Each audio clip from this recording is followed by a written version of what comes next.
सिद्धारम् ॐ नमो वायुर्याणम् ॐ नमो वज्रायणम् ॐ नमो लोय शवसाहुरम् ॐ नमो लोय शवसाहुरम्।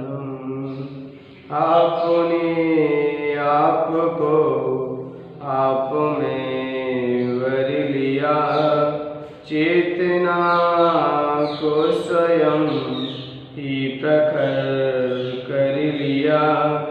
वीतरागी प्रभु हे महावीर जिन, आदिनाथ प्रभु तुम हो तारण तरण। आपके द्वै चरण में विनम्र नमन, आपके द्वै चरण में विनम्र नमन।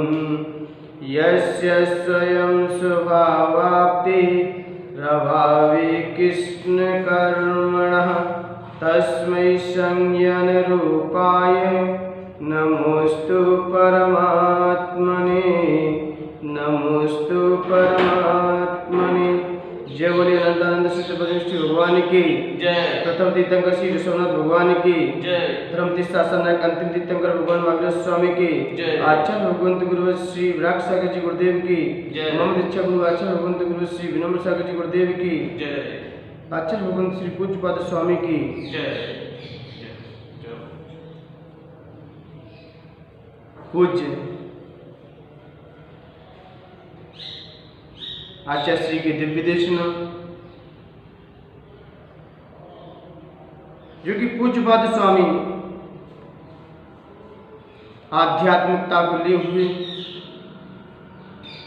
इन्होंने इस ग्रंथ की रचना की। अभी तक तो आप समझ रहे थे कि शरीर की सार्थकता, ये धन, ये वैभव, ये क्या है जीवन में, भोग सामग्री आदि क्या है। अभी तक आपने इस विषय में समझा। अब आचार्य भगवंत अब उस दिव्य शक्ति जो चेतन शक्ति है उसकी गहराई में उतरने का प्रयास करेंगे आज। कल आचार्य भगवंत ने बताया था कि जब हम आत्मा का कोई कार्य करते हैं, आत्मा का जब हम उपकार करते हैं तो शरीर का अपकार होता है, क्योंकि संयम आदि त्याग व्रत को लेते हैं जीवन में, तो इससे आत्मा का उपकार होता है और शरीर का अपकार होता है, क्योंकि शरीर को परेशानी होती है, शरीर सूखने लगता है। और जब हम शरीर का उपकार करते हैं, शरीर को अच्छा खिलाते हैं, अच्छा पिलाते हैं, अच्छी जगह सुलाते हैं, अच्छे अच्छे सॉन्ग सुनते हैं, तो फिर आत्मा का अपकार होता है। तो आचार्य भगवंत का कहना है कि जब हमने शरीर से इस शरीर के सार को समझकर संयम को ग्रहण कर लिया, संयम को अंगीकार कर लिया और त्याग तपस्या आदि करने लगे, तो फिर हमें सिद्धि किससे होगी? सिद्धि की प्राप्ति किससे होगी? क्या संयम लेने से सिद्धि होगी? क्या संयम लेने से सिद्धि होगी? क्या तप करने से? तो आचार्य भगवंत कह रहे हैं, आचार्य भगवंत का कहना है कि तप करो, लेकिन तप किस प्रकार करें? तो आचार्य भगवंत कह रहे हैं, जब तक हमने व्रत संयम लेकर ध्यान नहीं किया तब तक हमें किसी की सिद्धि नहीं हो सकती, क्योंकि ध्यान के माध्यम से हर कार्य की सिद्धि संभव है। ये व्रत संयम के माध्यम है, लेकिन इसमें मुख्यता किसकी है? ध्यान की है। जब तक हम ध्यान पर आरूढ़ नहीं होंगे, जब तक कोई विद्यार्थी भी होता है पढ़ाई पे यदि ध्यान न दे, पढ़ाई को उपयोगिता से न पढ़े, स्कूल जाना, होमवर्क करना, ये तो क्रिया है, लेकिन मुख्यतः किसकी है? पढ़ाई पे ध्यान देने की। आइए अब ध्यान से क्या होता है जीवन में, आज इसी बात को आचार्य भगवंत अपनी वाक्यों से हम सभी जीवों को संबोधन करेंगे। हमारी जो आत्मा अनादिकाल से संसार में भटक रही है, अब इस भटकन से हम कैसे इसको रोक सकें या इससे कैसे निवृत्ति पा सकें, इसी के माध्यम से आइए पहले गाथा पढ़ते हैं, फिर उसके उपरांत इसकी अपनी चर्चा करेंगे। इतिश्चिंतामणि दिव्य इत्यह पिण्यक खंडकम ध्यानेन क्षुद्वे लभ्ये क्वाद्रियन्तां विवेकिनः। इतिश्चिंतामणि दिव्य इतः पिण्याक खंडकम ध्यानेन क्षुद्वे लभ्ये क्वाद्रियन्तां विवेकिनः।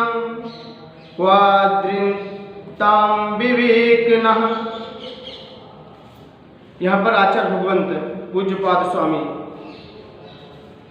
विवेकी जनों को किसमें आदर करना चाहिए, जो विवेकी पुरुष होते हैं उन्हें किसमें आदर करना चाहिए, तो आचार्य भगवंत कह रहे हैं कि एक तरफ क्या कह रहे हैं? इति दिव्य, इस तरह दिव्य चिंतामणि, क्या? इति चिंतामणि, एक तरफ चिंतामणि रत्न, इति दूसरी तरफ पिण्याक खंडकम, एक तरफ क्या? खली के टुकड़े रखे हैं। एक तरफ क्या रखी है? एक तरफ चिंतामणि रत्न रखा है और एक तरफ क्या रखा है? खली के टुकड़े रखे हैं। खली के टुकड़े रखे हैं। चेत उभय, चेत उभय का मतलब है ये दोनों यदि ध्याने लभ्य, ध्यान के द्वारा प्राप्त होते हैं तो विवेकना, बुद्धिमान मनुष्य, वह किसमें? अद्रियंताम, यानी किसमें वो आदर करेगा। यानी कि एक तरफ ध्यान के माध्यम से किसी को चिंतामणि रत्न की प्राप्ति हो रही हो और किसी को खली के टुकड़े मिल रहे हो, तो विवेकी जन किसमें आदर करेंगे? विवेकी जन किसमें आदर करेंगे? क्योंकि हम ऐसा कोई संसार में प्राणी नहीं है कि जो ध्यान न करता हो। व्यक्ति कोई भी प्राणी हो, हर प्राणी कोई ना कोई ध्यान में बैठा है, चाहे ध्यान आर्त ध्यान हो, चाहे रौद्र ध्यान हो। कौन से? चाहे आर्त ध्यान हो, चाहे रौद्र ध्यान हो, और चाहे धर्म ध्यान हो, चाहे शुक्ल ध्यान हो, कोई भी ध्यान हो, क्योंकि ध्यान के माध्यम से ही हम चिंतामणि रत्न भी ले सकते हैं, उधर खाली के टुकड़े प्राप्त कर सकते हैं। और ध्यान का जीवन में बहुत महत्व है। ध्यान का मतलब क्या है? किसी जीव को किसी एक विषय में अपनी चित्त को रोकना, किसी विषय में अपने चित्त को रोकना, अपने किसको? चित्त को रोकना, जो अपना मन है उसको केंद्रित करना, एक विषय पे केंद्रित करना। ये क्या है? ध्यान है।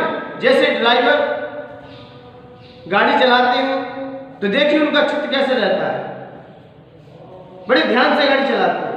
वैज्ञानिक लोग कोई भी आविष्कार करते, कितना उपयोग लगाते हैं, कितना ध्यान केंद्रित करते हैं, तब कहीं जाके किसकी कोई कार्य की सिद्धि हो जाती है। ऐसे ही विद्यार्थी यदि ध्यान से पढ़ता, बड़े उपयोग से कोई विषय को पढ़ता है, तो उस विषय में वह क्या हो जाता है? पारंगत हो जाता है। उस विषय में वह पास भी हो जाता है। जिस विषय में विद्यार्थी यदि ध्यानपूर्वक कोई अध्ययन करे तो उस विषय में वो अच्छे नंबर से पास हो सकता है। ऐसे ही दुकानदार व्यापार यदि दुकान पे अच्छे से ध्यान दे, ध्यान बड़े उपयोग से अपनी बिजनेस को चलाएं, उस व्यापार को चलाएं, तो वही व्यापार में सफलता को प्राप्त हो जाते हैं। और कहीं इसमें आलसपन दिखाएं, कहीं इसमें शिथिलाचारी दिखाएं, कहीं इसमें मायाचारी दिखाएं, कहीं इसमें कुटिलता दिखाएं, तो वो भी अपने कार्य में सफल नहीं हो पाते। ऐसे यहाँ पर आचार्य भगवंत का कहना है कि कोई मुनिराज, यदि आपने शरीर से संयम ले लिया है, आपने शरीर से संयम ले लिया है, अब विषय कसाय की ओर अपना मुख मत मोड़िए, क्योंकि आप विषय कसाय की तरफ मुख मोड़ोगे तो इस ध्यान के माध्यम से आप किसको, शाश्वत सुख को भी आप प्राप्त कर सकते थे, लेकिन ध्यान के माध्यम से ये हम कांच के टुकड़े प्राप्त कर लें, किसके, कांच के टुकड़े प्राप्त कर लें और हीरे को छोड़ दें, तो उसमें आप विवेकीमान कहे जाओगे कि बुद्धू कहे जाओगे? बुद्धू, सीधी सी बात है, क्योंकि जब हमने बेशी ले लिया है, जब संत ही बन गए हैं, तो संत बनने का आनंद भी लीजिए, संत बनने का आनंद ही लीजिए, राजहंस बनिए, ना कि कौआ, क्योंकि राजहंस भी, हंस आकाश में उड़ता है लेकिन चुनता क्या है, मोती, और कौआ वो भी आकाश में उड़ता है लेकिन निगाह उसकी कहाँ रहती है, विष्ठा पर। तो मान्यवर आचार्य भगवंत का कहना है कि ध्यान के माध्यम से हम, इस ध्यान के माध्यम से हम खली के टुकड़े को भी प्राप्त कर सकते हैं। खली का मतलब होता है जो सरसों पेली जाती है, तेल निकलने के बाद जो बचती है उसे क्या बोलते हैं, खली बोलते हैं। यदि हम उसको प्राप्त करना चाहें वो भी प्राप्त हो सकती है, और उस ध्यान के माध्यम से हम किसको, चिंतामणि रत्न को भी प्राप्त कर सकते हैं। जब भरदरी के बारे में जब सुना, कौन कौन, भरदरी और शिवचंद्र आचार्य दोनों जब घर से निकले, तो जैसे ही घर से निकले कोई कारण हो चुका, तो जैसे ही जब वह घर से जंगल की ओर प्रस्थान किया, तो शिवचंद्र आचार्य तो उन्होंने दिगंबरत्वा को धारण कर लिया, किसको, दिगंबरत्वा को धारण कर लिया, लेकिन एक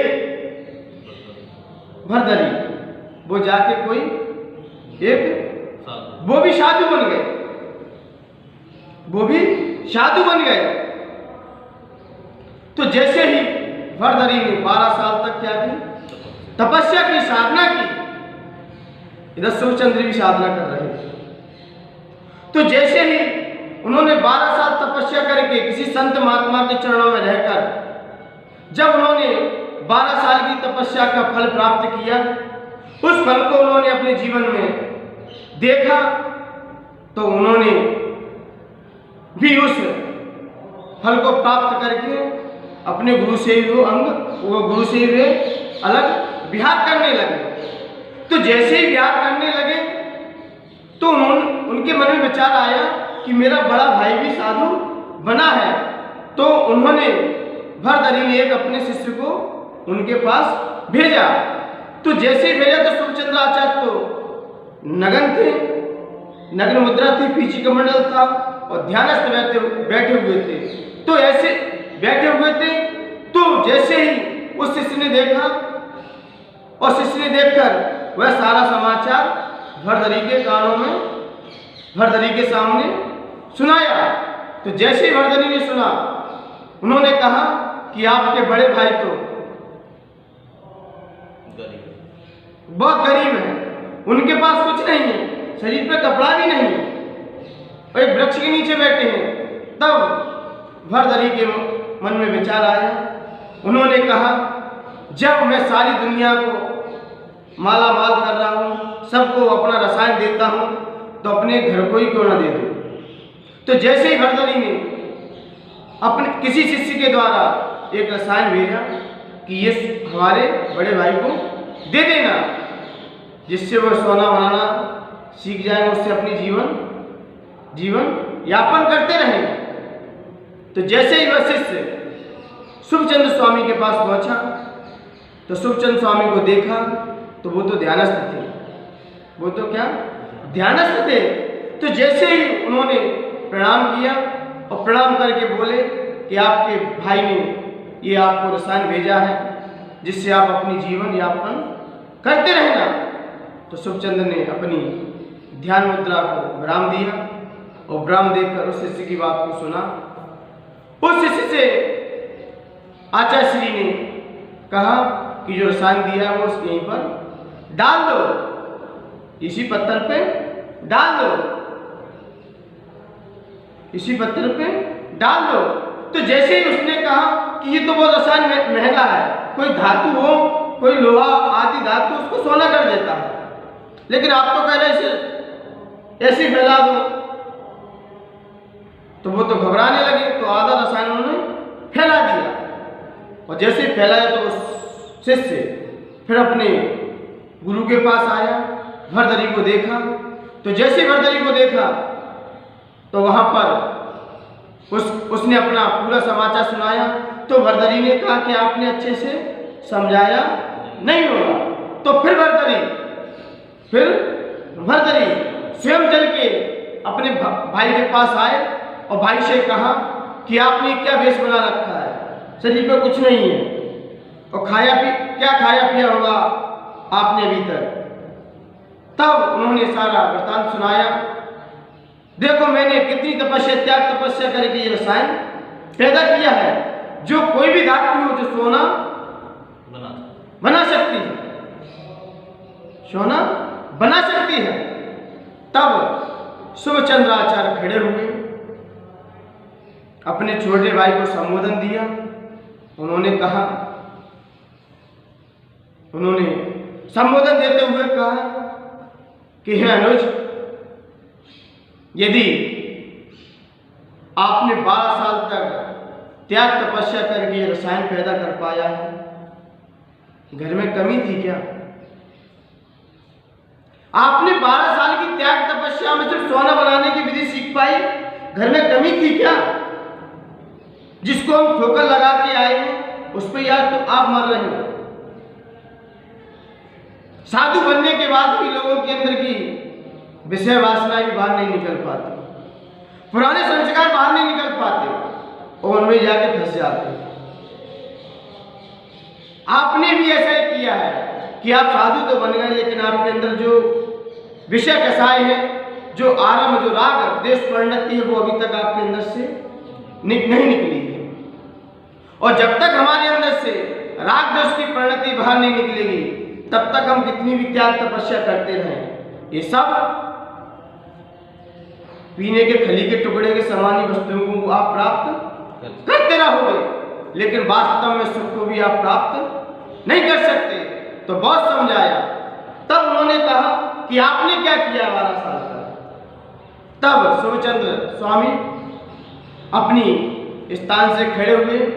जैसे ही अपने स्थान से खड़े हुए तो उन्होंने जहाँ पर वो पैर रखे हुए थे वहाँ से मिट्टी उठाई और उठा के शिला पे उन्होंने डाल दी।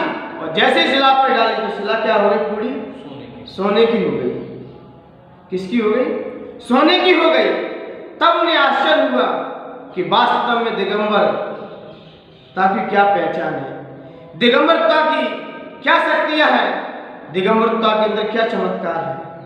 तब भरदरी ने कहा कि मैंने 12 साल तक जाने कितने जीवों की हत्या की, कितना अपना शरीर सुखाया, और उसके बाद ही मुझे रसायन पैदा हुआ। देखिए दिगंबर होते ही चेहरा देखिए इनके अंदर कितना तेज निकल रहा है।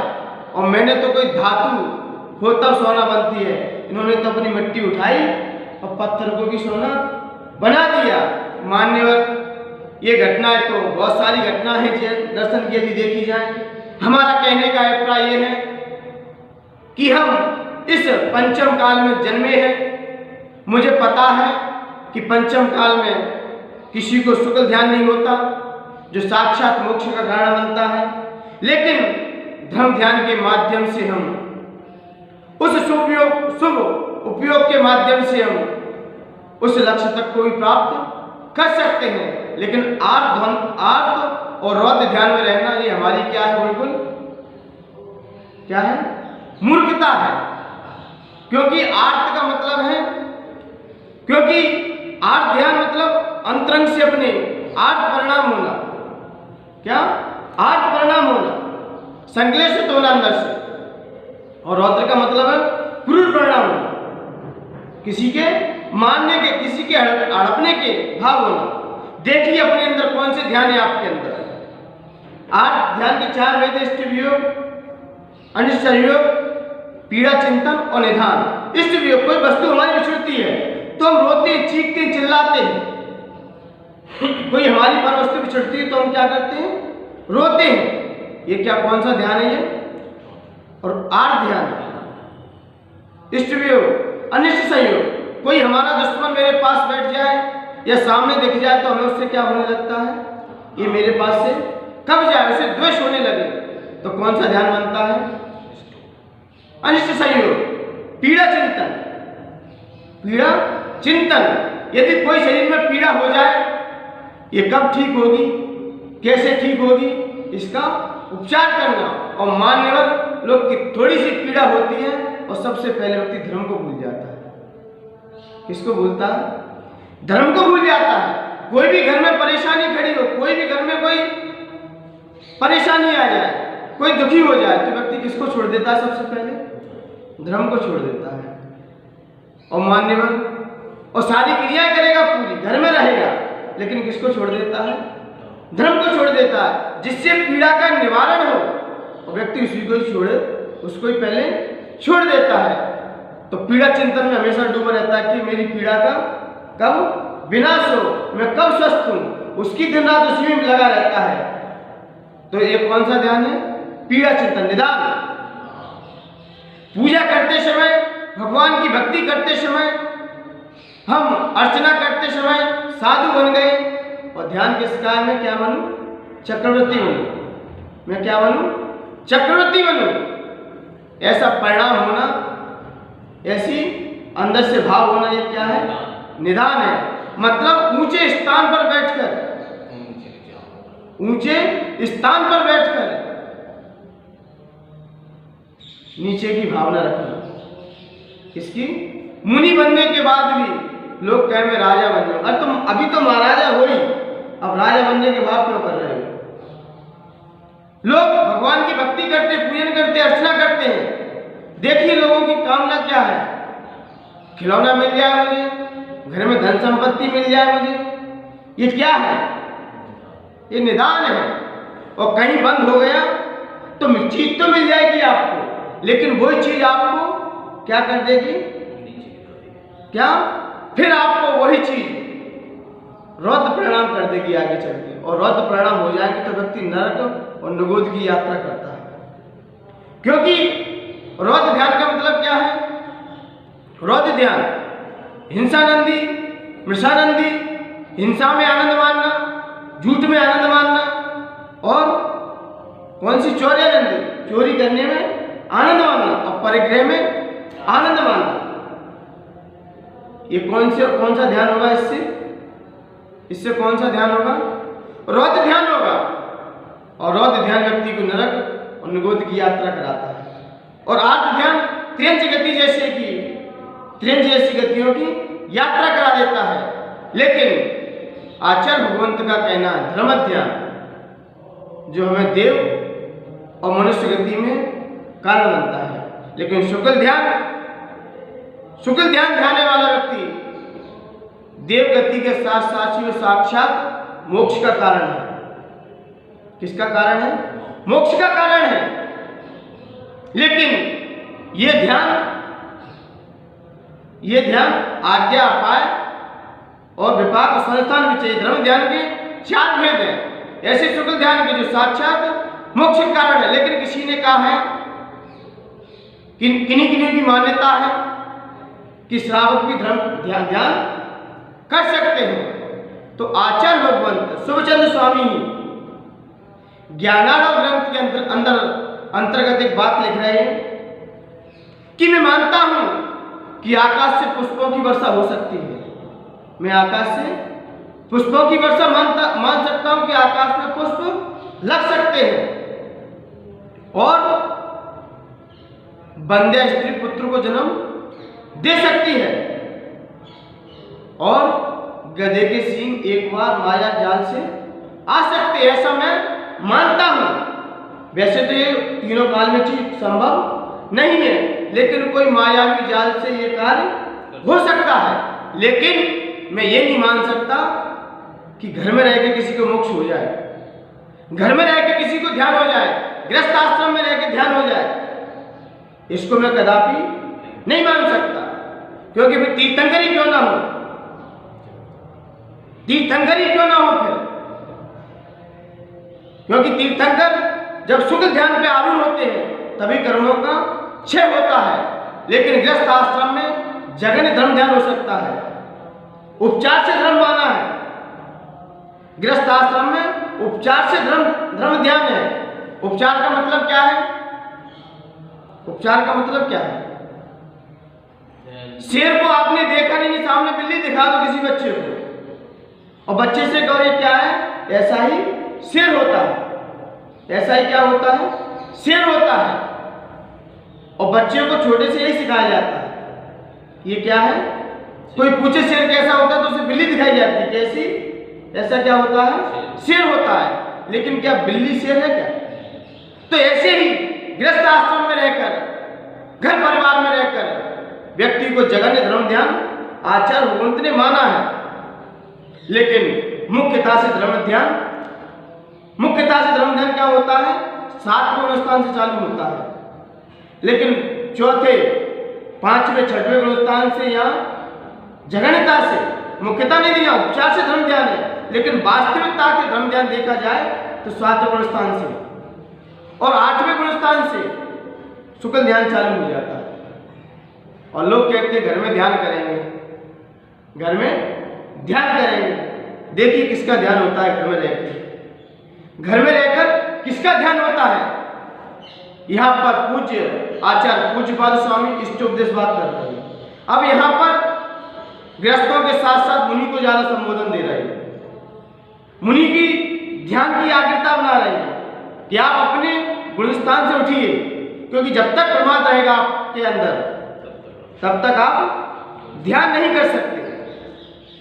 क्योंकि आचार्य भगवंत ने भी कहा है, क्योंकि आपको यदि विषय देखना हो तो तत्वानुशासन में श्लोक में भी कहा गया है। तत्वानुशासन जो ग्रंथ है उसका श्लोक नंबर 47 से देख सकते हैं, वहां पर बिल्कुल स्पष्ट कर दिया है कि मुख्य और उपचार से धर्म ध्यान 2 प्रकार के हैं। तो मुख्य 7वें गुणस्थान से लिया है और उपचार से 4थे, 5वें, 6ठे से। और उपचार से कुछ नहीं होता, जब तक हमारे अंदर मुख्यता नहीं होगी तब तक हम ध्यान की सिद्धि नहीं कर सकते। और भी आचार्य भगवंत ने कहा कि ध्यान के ध्याता कैसा होना चाहिए, ध्यान का ध्याता कैसा होना चाहिए। तो आचार्य भगवंत कह रहे ध्यान के ध्याता को मोक्ष अभिलाषी जो ध्याता है उसके कुछ रूल्स बताए। जब तक हमारे अंदर ये रूल्स नहीं होंगे तब तक हम चिंतामणि रत्न को भी प्राप्त नहीं कर सकते, आप खली के टुकड़ों को ही प्राप्त करते रहोगे। तो आचार्य भगवंत सुखचंद्र स्वामी धर्म ध्यान के प्रकरण में जो ज्ञानार्णव ग्रंथ है वहां पर मुमुक्षुओं को संबोधन करते हुए वो कुछ रूल्स बता रहे हैं कि ध्यान करने के लिए कौन कौन से रूल्स हमारे अंदर होना चाहिए। जो संयम पे हम आरूढ़ हैं, मुनि बन चुके हैं, धर्म ध्यान पे हम बिल्कुल तत्पर हो चुके हैं, तो उन लोगों को सबसे पहला उन्होंने आचार्य भगवंत ने बताया कि उससे पहले मुमुक्षु होना चाहिए। क्या? मुमुक्षु होना चाहिए। मुमुक्षु का मतलब है मोक्ष की इच्छा करने वाला, मोक्ष की भावना उसके अंदर होना चाहिए। और मोक्ष की भावना के कारणभूत ध्यान करें। क्यों करें? क्योंकि सबसे पहले हमारे अंदर मोक्ष की भावना होना चाहिए।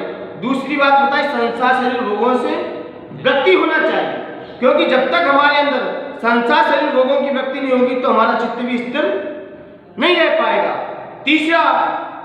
तीसरी बात उन्होंने संबोधन की कि क्षोभ रहित होना चाहिए।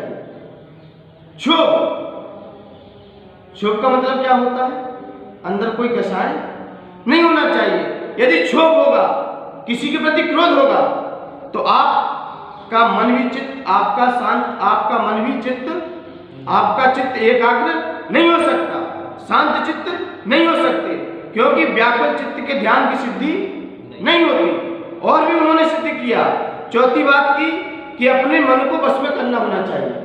इंद्रिय और मन को कंट्रोल होना चाहिए। मन को क्या बस में होना चाहिए। मन कहीं बंदर की तरह चंचल न भटके। मन यदि इधर उधर भटकता रहेगा तो आप ध्यान की सिद्धि भी नहीं कर सकते। और भी उन्होंने संकेत दिया कि स्थिर शरीर के सांगोपांग दृढ़ होना चाहिए। शरीर के अंगोपांग कैसे होना चाहिए? दृढ़ होना चाहिए, मजबूत होना चाहिए। ना छोटा शरीर हो ना वृद्ध हो। ध्यान होता है तो किस अवस्था में होता है? युवा अवस्था में। वृद्ध अवस्था में तो ध्यान की सिद्धि तो है ही नहीं, क्योंकि जब शरीर स्थिर नहीं रहेगा तो ध्यान किसका होगा? तो सबसे पहले हमारा काय मजबूत होना चाहिए, स्ट्रांग होना चाहिए, पावर होना चाहिए काय के अंदर, तभी हम ध्यान की सिद्धि कर सकते हैं। और आचार्य भगवंत ने कहा कि शरीर अंगोपांग इंद्रिय विजेता होना चाहिए। इंद्रिय विजेता होना चाहिए। इंद्रियां आपकी भटके ना, कहीं स्पर्शन कोई भी इंद्रिय आपकी बिल्कुल कंट्रोल में रहे, आपकी आज्ञा में रहे। आपकी बिना आज्ञा की इंद्रियां कहीं जाए ना। तो आपको इंद्रिय विजेता होना चाहिए। जब इंद्रिय विजेता होगा तभी आप विषयों की प्रवृत्ति को रोक सकोगे, और विषयों की प्रवृत्ति रही तो ध्यान की सिद्धि भी नहीं हो सकती। और समृद्ध का मतलब है समृद्ध का मतलब है समृद्ध का मतलब है कि सम्मर युक्त खान पान आदि की उसकी विकलता अंदर नहीं होना चाहिए। किसकी? खान पान की विकलता नहीं होना चाहिए, जिससे उसका चित्त भटक जाएगा। और आठवीं बात है वह धीर होना चाहिए। कैसा होना चाहिए? धीर होना चाहिए। धीर का मतलब है उपसर्ग आने पर धीर होना चाहिए, गंभीर होना चाहिए। कोई भी कुछ कह दे या कोई पत्थर मार दे तो उसे उपसर्गों का भी सामना करना चाहिए। उसे अपने ध्यान से विच्युत नहीं होना चाहिए। ऐसे गुणों से सहित ध्याता ही चिंतामणि रत्न को भी प्राप्त कर लेता है। यदि इनसे हम रहित हैं तो मुनि क्या, तुम लाखों बार मुनि बनते रहना, लाखों बार आप संयम धारण करते रहना, लेकिन आप ध्यान की सिद्धि नहीं कर सकते। इसलिए मान्यवर ध्यान देने योग्य बातें हैं। आप अपने जीवन में यदि ध्यान करना चाहते हो तो सबसे पहले मन और इंद्रिय को कंट्रोल में रखो। आप हर प्रकार की सिद्धि कर सकते हो। यदि और आगामी भविष्य की कोई इच्छा ना हो, इसके माध्यम से भी हम अपने लक्ष्य को प्राप्त कर सकते हैं। इसलिए आचार्य भगवंत ने आज भव्य जीवों को संबोधन देते हुए यही कहा है कि एक तरफ चिंतामणि रत्न रखे हैं और एक तरफ खल रखी हुई है। अब दोनों ही ध्यान के माध्यम से प्राप्त होती हैं। तो मान्यवर ये विवेक आप लोगों के ऊपर है। सबके पास बुद्धि दी है, विवेक दिया है, और अपने ज्ञान को जागृत करते हुए हमें क्या पाना है, दोनों चीज आपके समक्ष रखी हुई है। आप क्या पाना चाहते हैं, ये आपकी बुद्धि और विवेक की परीक्षा। इसलिए मान्यवर आप बुद्धिमान बने। आप खल के टुकड़े के पीछे इतना ना भागें, क्योंकि चिंतामणि रत्न को छोड़कर हम यदि खल के पीछे भागेंगे तो हमें और बुद्धिहीन में कोई अंतर नहीं रहेगा। इसलिए मान्यवर अपनी बुद्धिमानता का परिचय दीजिए इन्हीं पवित्र भावनाओं के साथ। जय बोलिए आचार्य भगवंत गुरुवत श्री पूज्यपाद स्वामी की, आचार्य भगवंत गुरुवत श्री विराट सागर जी गुरुदेव की जय। जावाणी के ज्ञान से सूझे लोकालोक, शोभाणी मस्तक नम सदा देत हूँ।